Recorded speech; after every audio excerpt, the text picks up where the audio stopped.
Roll tables. I love them.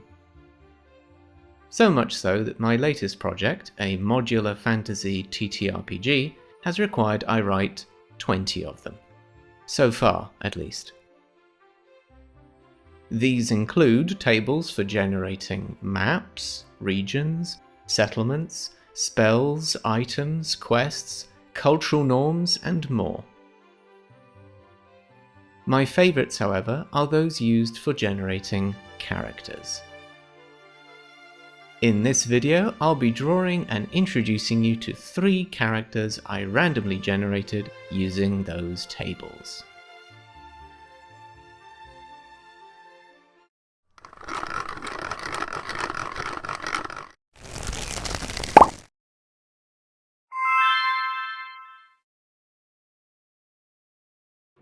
Our first character is Sir Grove, also known as Ghoulish Grove and Sir Grove of the Grave.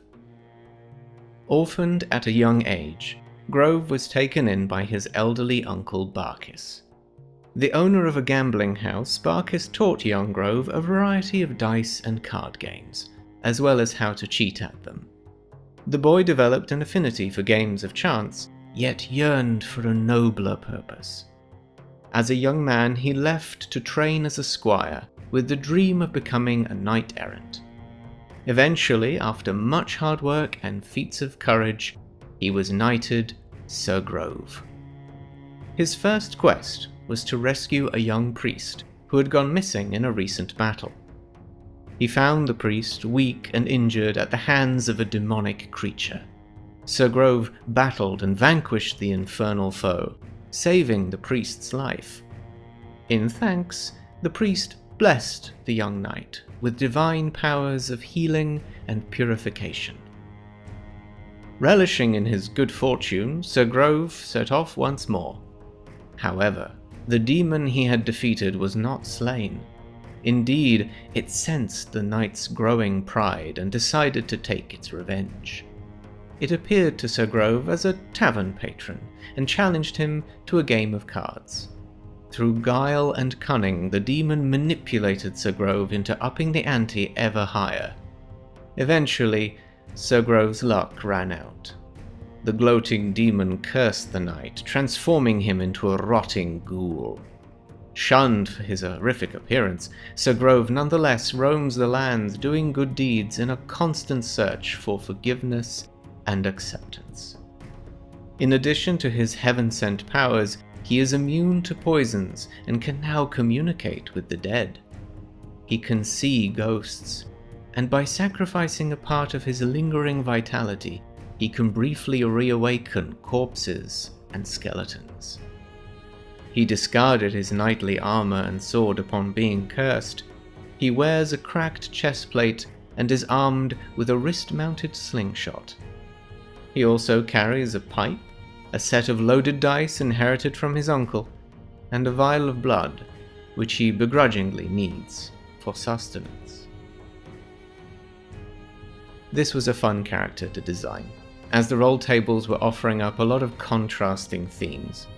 Elemental breath and healing spit, combined with an immunity to poison and being able to speak to the dead, suggested a simultaneously divine and undead creature.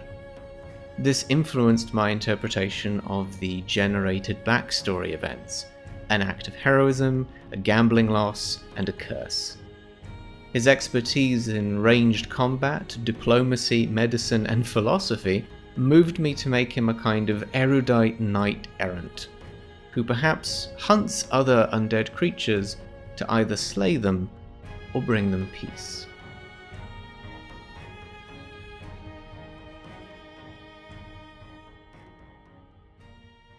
Our second character, or should I say characters, are Hollivy Frill, also known as Holly and Ivy.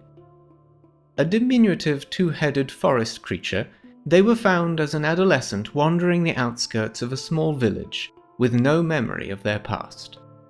They met a young sewist named Felicity Frill, who taught them the arts of tailoring, dressmaking, and fashion design. Over time, they fell in love with their tutor, but never voiced their romantic affection. Hollivy displayed great skill, and soon their creations drew the attention of the local nobility. Hollivy were at first viewed as a bizarre curiosity, but they used their natural charms to ingratiate themselves into high society. Quickly noticing the decadence and moral bankruptcy of the rich and powerful, the twins had no qualms stealing from them. Developing a thirst for thrills, first they pilfered the odd trinket, then a treasure or two, and eventually secrets. It was in this manner that they learned of a sinister cult within the inner circles of the aristocracy, and got their hands on a mysterious ancient tablet. The cult learned of this, and unable to catch Hollivy, took their revenge by killing Felicity. Hollivy, though heartbroken, took Felicity's name as a way of remembrance, as well as a small urn containing a portion of the sewist's ashes. Hollivy Frill now travel the lands as high society thieves and con artists, always trying to stay one step ahead of the cult that is still out for their heads. In addition to their beloved's ashes, their most treasured possessions are a phoenix feather they were gifted by their first customer, a jeweled goblet stolen from a queen, and a skeleton key they believe will help them gain access to the cult's secret headquarters. Hollivy were easy enough to design, but hard to conceptualize. I had a furry, fanged and two-headed creature with experience in fashion design and high society. Here it was the backstory and treasured item tables that really helped the most in getting an idea of who this character was. Hollivy are an even weirder combination of traits and themes than Sir Grove, but I think they would be a lot of fun to play in a game.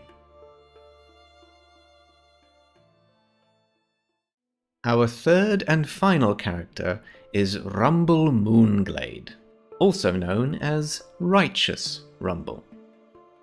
Long ago, two elf mages longed to start a family. However, despite their efforts, they were unable to have a child.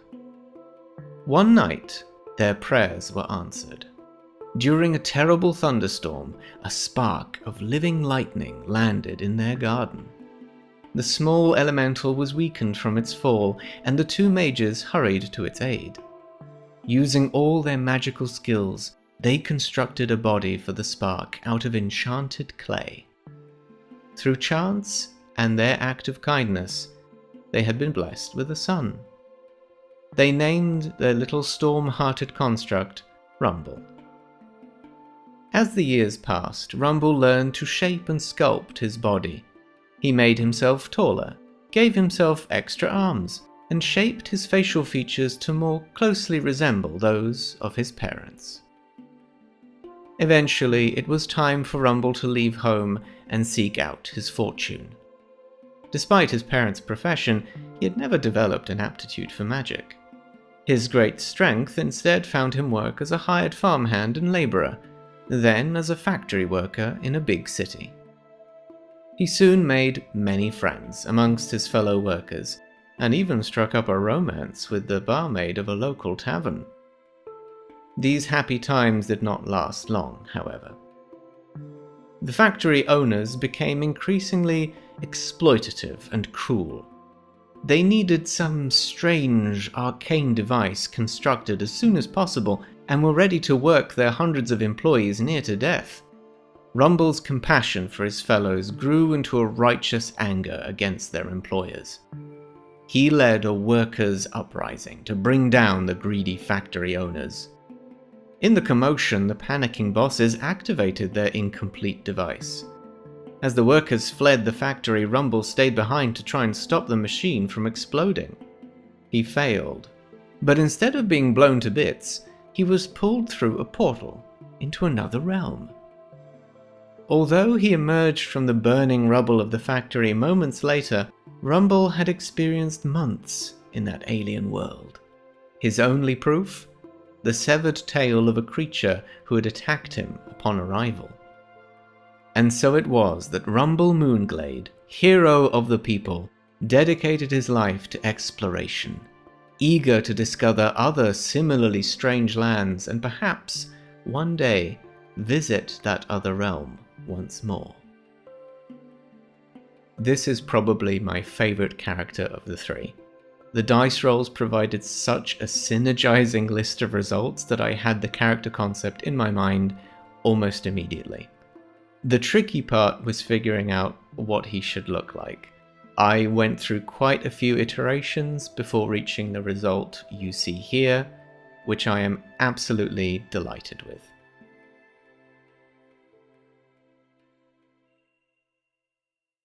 And that is our trio of randomly generated fantasy RPG characters.